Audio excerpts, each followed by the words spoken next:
Ayni kunlarda yurtimizda aholi va qishloq xo'jaligini ro'yxatga olish tadbirlari o'tkazilmoqda. O'zkimyo sanoat aksiyadorlik jamiyati tomonidan tashkil etilgan ishchi guruh tomonidan Dehqonobod tumanida xatlov ishlari tizimli amalga oshirilmoqda.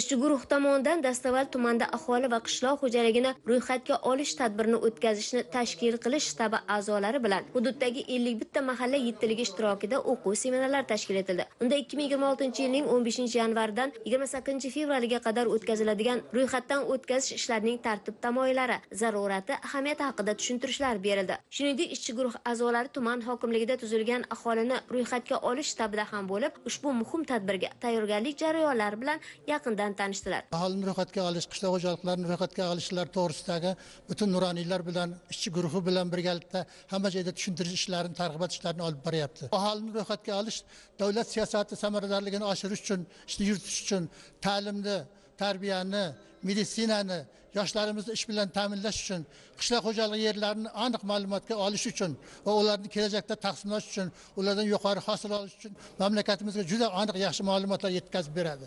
Ro'yxatga olish jarayonlarida hudud aholisining tarkibi, oilaviy holati, faoliyat turi, daromad manbalari to'g'risida yagona, aniq va shaffof ma'lumotlar bazasi shakllantirilmoqda. Mahalliy yettitigi bilan birga xonadonma-xonadon yurib, aholini barcha qatlamlarini ro'yxatga olish va shu bilan birga qishloq xo'jaligidagi mavjud ekinlar, mavjud chorva bosh sonlari, qishloq xo'jaligidagi muammolar, ekin ekish yoki chorva boqishdagi muammolarni ham birdaniga o'rganib, onlayn platforma orqali ro'yxatga olib kelmoqdamiz. Ro'yxatga olish davomida hududlarda qishloq xo'jaligi yerlaridan foydalanish holati, chorva mollari va parrandalar soni ham aniqlanyapti. Bu orqali qishloq xo'jaligiga yo'naltirilayotgan yillik byudjet mablag'larining samaradorligi, sohadagi xizmatlar hajmi va oziq-ovqat xavfsizligini ta'minlash uchun zarur ma'lumotlar yaratilmoqda. Muhtaram Prezidentimizning 173-sonli farmonlariga asosan Dehqonobod tumanida ham aholi va qishloq xo'jaligini xatlovda o'tkazishga juda katta tayyorgarlik ko'rilmoqda.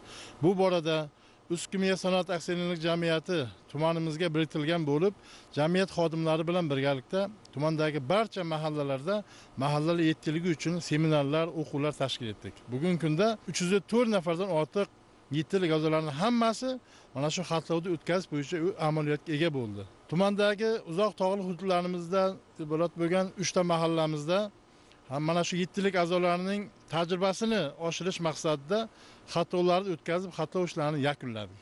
Aholini ro'yxatga olish hududda yashayotgan fuqarolar to'g'risida nafaqat butun mamlakat bo'ylab, balki mintaqalar kesimida ham ma'lumot berishi bilan ham ahamiyatli.